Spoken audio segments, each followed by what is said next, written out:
Shalom Alechem, Assalamu Alaikum. Welcome to Ezra Chapter 2. There are 70 verses in this chapter. We're going to start looking beginning in verse 24. There's minor discrepancies and some significant ones in this chapter. Very seldomly will we have a chapter that is somewhat not as exhilarating as our other videos, so this is one of those instances. So in verse 24, we see a discrepancy of 43 individuals versus 42. So someone is missing in the Masoretic. Verse 28, there's a bigger discrepancy. Identified 423 people versus 223. So 200 are unaccounted for. There's some interesting names being used here, and I'll tell you why, because in the Septuagint, they're called Alamar. In the Masoretic, they're identified as Elam. And then we see in verse 32 the name Elam being used. So these are distinct names, Elamar and Elam. However, in the Masoretic, Elam is recognized as Harim. And that's going to pop up later on in verse 37. Verse 33, Lodadi versus Lod and Hadid. And now the verse 37, the one in question.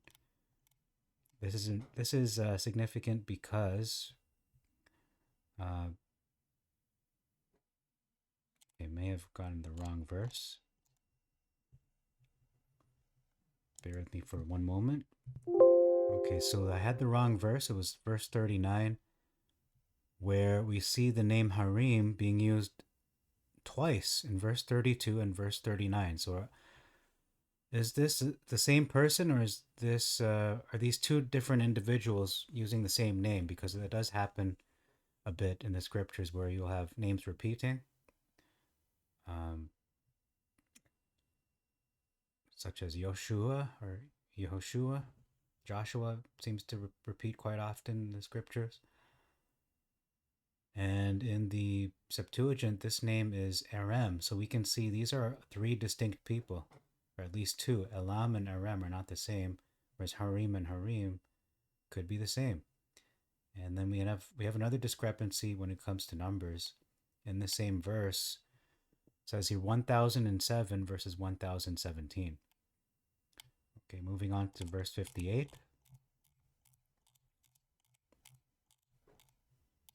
This is talking about the sons of Abdeselma.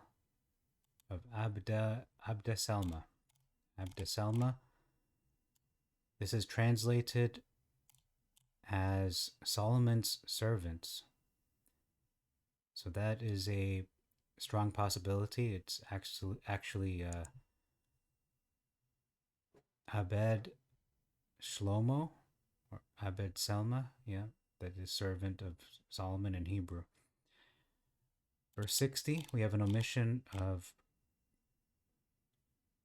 a bunch of children, or a group of children, descendants of Bua. They have been omitted from the record. Verse 62 now. It says they were removed versus they were put. And this word put actually means polluted. It can also mean removed, to be fair. If you look at the this, look it up there, you will see what I'm talking about. And then verse 63, talking about the Urim and Thummim. So we'll look at that. I'm going to read this verse actually. I think we should read that verse. Before we get there, let's look at this word gawal. Again, to defile, to pollute, to desecrate.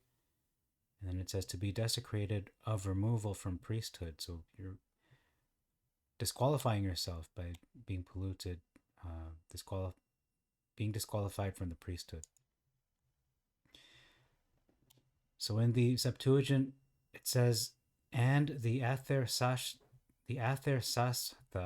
told them, or Tirshatha, told them that they should not eat of the most holy things. So, who is the Tirshatha or Athersasta? That is I believe it's a governor of Persia. It's a position, an official position of authority in the Persian Empire, if my memory serves me correctly. So it's interesting that this individual, the Tirshatha, was giving explicit instructions regarding what is to be done, that they should not eat of the most holy things. Till there stood up a priest with Urim and Thummim. In the Septuagint, these words are translated as lights and perfections. So let's look at that. Tirshatha, this is a title used by the Persian governor in Judea. So is this a Hebrew word? It seems to be Hebrew, not a Farsi word or Persian word. So that's interesting. They require a priest with Urim and Thummim. These are tools that are used for clarimancy, essentially.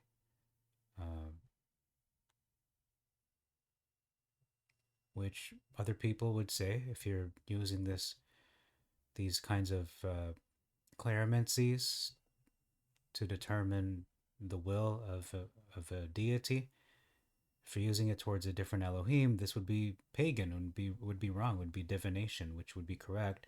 However, when you use these and you're doing this relying on Yah, on Hashem, on the Elohim of Israel, that's not paganism. It's not wrong, because you are seeking the will, you're seeking an answer from the only true Elohim. So that's why it's not wrong according to Torah. But doesn't mean we should mix wrong practices with worship of the true Elohim. It simply means that this has been sanctified. This is a set apart practice, set apart tools to use.